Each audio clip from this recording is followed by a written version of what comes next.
చెప్తున్నాను. ఊరుకో, బుద్ధి లేకుండాను. మర్యాద మర్యాద మాట్లాడండి చెప్తున్నాను. ఏమిటి మర్యాద? చేసిన పెద్దోపంచాలక మీరు అమర్యాదగా చాలా మాట్లాడుతున్నారు. ఇంకా ఎంత మర్యాదగానే మాట్లాడతాను. నా సంగతి నీకు తెలీదు. అసలు ఏంటంటే మీ ఉద్దేశం? చేసిన పెద్దోపంచాలక ఏమిటండి? ఏంటి విధి మీరు మాట్లాడతారు ఏంటి?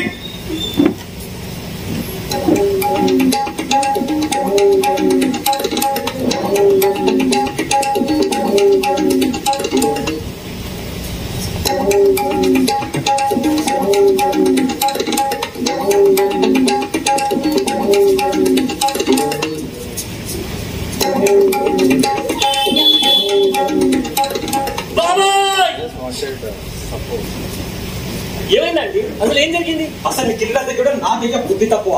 నేను లాగని చెప్తున్నాను నీకు, ఇల్లు ఖాళీ చేయమని. ఇప్పుడు మళ్ళీ చెప్తున్నాను, ఇల్లు ఖాళీ చేయి. అసలు ఎందుకు ఖాళీ చేయాలండి? ఇదిగో, నువ్వు ముందు అర్జెంట్ గా బయటికి వెళ్ళేస్తావా లేదా నన్ను చేసుకోమంటావా? నువ్వెవడుగా నన్ను బయటకి ఏం చేయడానికి?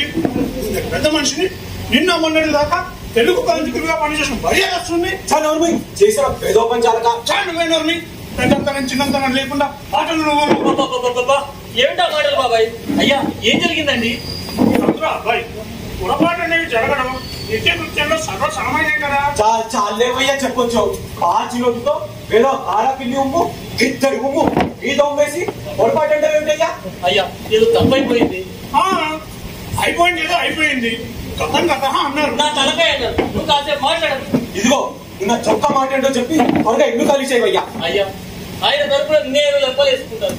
ఆ చొక్కా నేను విప్పుతాను. ఆ చొక్కా విప్పి ఇక్కడ పెట్టండి.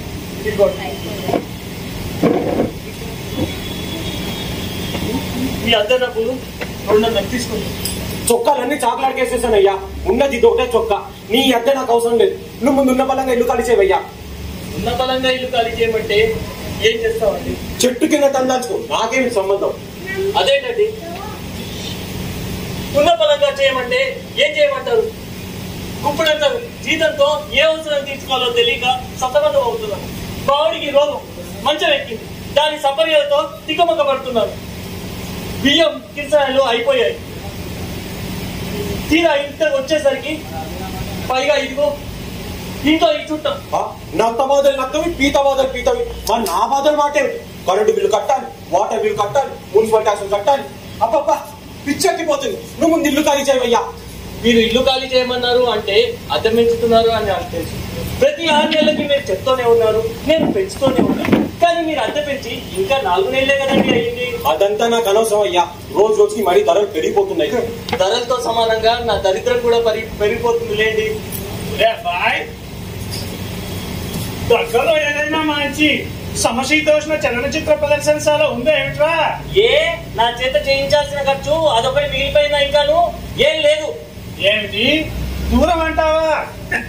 ఏం పర్లేదురా, త్రిచక్ర శకటంలో వెళ్దాంలే. అంటే రిక్షాయా? అదే, అందులోనూ లేకపోతే సరదాగా త్రిచక్ర తైల వాహనము. ఏం పర్లేదురా, నిన్నేగా నీకు టీకాలు వచ్చాయి. ముందు ఆ పెదవ కారాకి వెళ్ళి ఉమ్మేసిరా.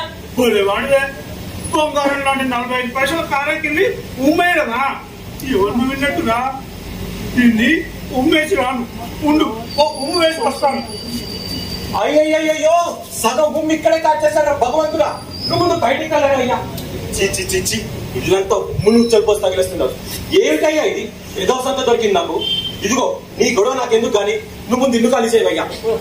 ఉన్న బలంగా ఇల్లు ఖాళీ చేయమంటే ఎక్కడ తల్లాచుకోమంటారు? చెట్టు కింద తల్లాచుకో, నాకేం సంబంధం. నాకేం అభ్యంతరం. కానీ చెట్లేవండి ఈ దేశంలో. 5 సూత్రాల పథకంలో వేసిన చెట్లు కూడా ఆవులు గేదెలు మేసేసాయి తప్ప నేను బతుకుండగా అవి బతికి పెరిగేలా కనపడడం లేదు. నీ గొడవలు నాకు అనవసరం అయ్యా. ఈ మాటలు ఎలా? నీతో అద్దె విషయం మాట్లాడదాం అనుకుంటున్నానయ్యా. ఆ విషయం నాకు టీకా తాత్పర్యాలతో సహా అర్థమయ్యి చాలాసేపు అయింది. కానీ నా దీన హీన నీచ నికృష్ట చండాలపు ఆర్థిక పరిస్థితుల దృష్ట్యా ఇప్పట్లో నేను 5 పైసలు కూడా అద్దె పెంచే స్థితిలో లేనండి. కానీ రోజు రోజుకి పెరిగిపోతున్న చండాలపు అద్దె ధరల దృష్ట్యా అట్టి పరిస్థితిలో నిన్ను నా ఇంట్లో ఉంచుకున్న స్థితిలో నేను లేను. ఈ నెల నుంచి అద్దె 30 రూపాయలు పెంచుతున్నానయ్యా. ఏమిటి 30 రూపాయల? అగ్గిపెట్టెల్లాంటి ఈ బోడి 2 గదుల ఇంటికి అద్దె 230 రూపాయల? ఇదిగో బోడి గిడి అనమాట. నీ గంట 230 రూపాయలకి ఇస్తున్నాను. అదే నిన్ను ఖాళీ చేయించేశానంటే ఇదే ఇంటికంటే 270 రూపాయలు చేస్తాను. 275 ఇచ్చిన వెరివేళ ఉంటే 475 చేస్తావు. ఎంతైనా చేస్తానయ్యా, నీకు అనవసరం. ఇష్టమైతే ఉంది, లేకపోతే ఖాళీ చేయవయ్యా. వాడు చేయడండి. ఏమిటి? అవును, వాడికి కొంచెం వ్యవధి కావాలి. మరి నేను లాన్న టైం ఇచ్చాను, ఇంకెంత వ్యవధి కావాలి? పొరపాటు నీకు ఇల్లు తగ్గించానయ్యా. ఓ శుద్ధం లేదు, ఇలాగేనా ఇల్లు ఉంచేది? అదిగో ఈ తలుపుల మీద పిల్ల రాతలేమిటి? అదిగో ఆ గోడ మీద మస ఏమిటి? అదిగో పూజ. అసలు ఇల్లు కడుక్కోవాలి, పూసు దులుపుకోవాలన్న జ్ఞానం ఉండక్కర్లా? పాపండి, అద్దె పెంచలేదనే కోపంతో అనుక్షణం మీరెంతటి చిత్రవాదైనా చేస్తారు. పాములాగా పగబట్టి నిద్రలోనూ మెలుకోలోనూ నన్ను వెంటాడి వేధిస్తారు. అవసరమైతే ఇల్లు ఖాళీ చేయాలి, లేకపోతే మీరు పెంచే క్షణక్షణకి పెంచే అద్దెను కళ్ళు మూసుకుని చెల్లించాలి.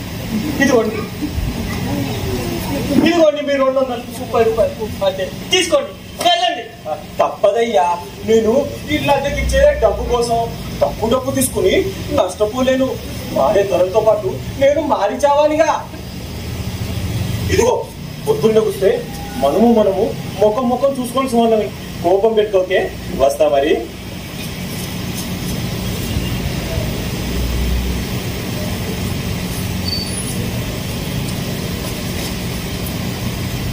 ఇదిగో చెప్తా, సాయంత్రం ఉడికిద్దు కానీ.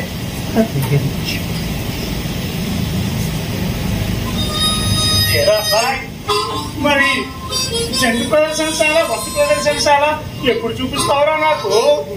ఏ అందాకయ్యే, ఇక్కడ చూడు, నాకంటే గొప్ప జంతువు, వింత వస్తువు ఏముండదు అక్కడ.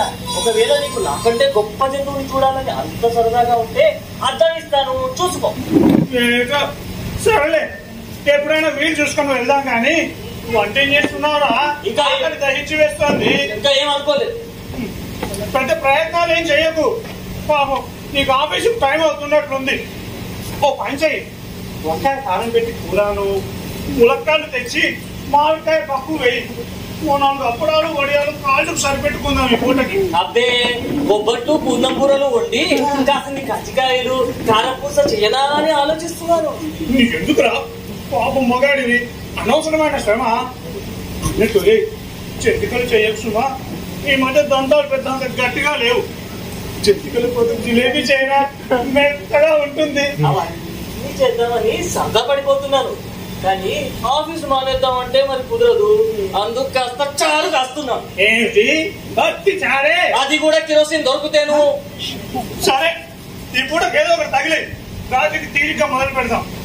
అన్నట్టు అబ్బాయి, పింఛన్ కార్యాలయంలో నా పని కాస్త పూర్తయింది. ఇంకా నాకు పనేం లేదు. సరదాగా నన్ను 4 రోజులు నగర పర్యటనకి ఏం చేశానంటే ఇంకా తిరుగు ప్రయాణానికి సన్నాహాలు చేసుకుంటాను. వాయ్ అది సంగతి. ఏడు దేవేమిటో ఇక్కడ ఏమిటో పెళ్లి వాళ్ళకి పెళ్లి హడావుడి, అరుసుకాల వాళ్ళకి దోవల హడావిడి. అది ఎవరి కూడా అయ్యో, ఇంటికో చుట్టం వచ్చాడు అని మంచి చెడ్డ చూడడం, కబుర్లు చెప్పడం, మర్యాద చేయడం ఏమీ లేవు. ఎప్పటి జ్ఞానం వస్తుందో ఏంటో. ఏనా ఎక్కడికి బయలుదేరావు? ఈ దౌర్భాగ్య నగరంలో ఏం చేస్తాం? గొప్ప తీసి ఏం చేయగలం? ఏమి చేయలేం కదా. ఎక్కడికి వెళ్తున్నావు? కిరసనాయి డబ్బా? ప్రభుత్వ చౌకధరల దుకాణానికా? కాదు, ప్రభుత్వ చౌకబారు వస్తువుల దుకాణాలు. అవును, తైలశకట గమనాగమన విరామ స్థానంలో. ఏ స్థానంలో? అదేరా, తుంబశకట గమనాగమన విరామ. గొప్ప తీసి రైల్వే స్టేషనా?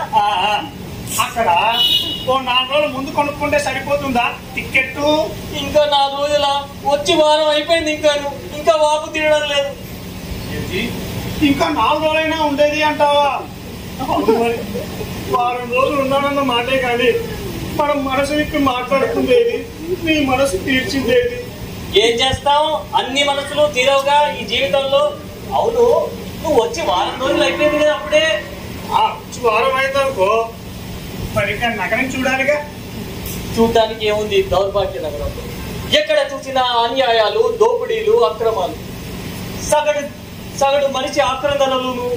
ఓన్లే పాపం, ఇప్పుడు ఇబ్బందుల్లో ఉన్నట్టున్నావు. ఇంకోసారి తీరిగ్గా వెళ్ళాలి. మళ్ళీ ఎంత నెలలో ఎలాగో నాకు ఈ ఊరు రావాల్సిన పని ఉండనే ఉందాయే. ఏంటి మళ్ళీ నెలలోనే? ఇంకా నేను బతకను. అంచేత అది అబ్బాయి సంగతి. ఇంకా నేనెందుకు ఇక్కడ వెళ్ళిపోతాను.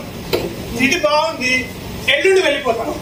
బాబోయ్ బాబాయ్, ఎల్లుండి తిది బాగోలేదు. ఈవేళ అన్ని విధాలుగా బ్రహ్మాండంగా ఉంది. అవును రోయ్, అవుననుకో. మరి టికెట్ ఈ వేళకి ఇవ్వాలంటే దొరకదుగా.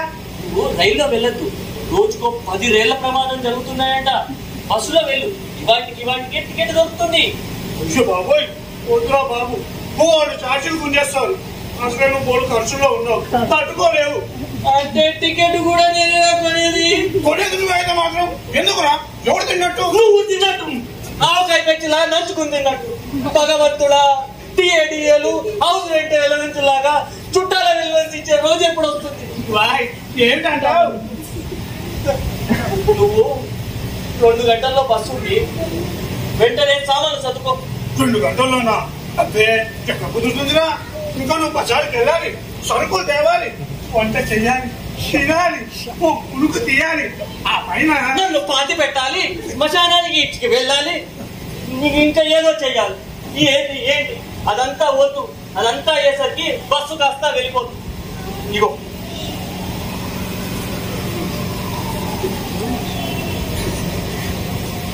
ఇగో 35 రూపాయలు.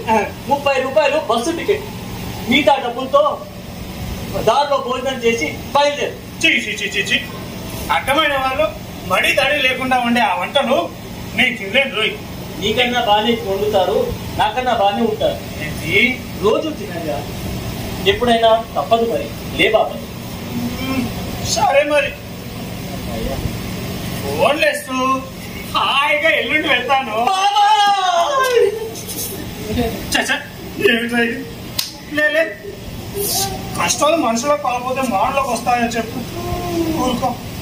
ఏమిటో దాని రోగం కూడా ఇప్పుడే రావాలా?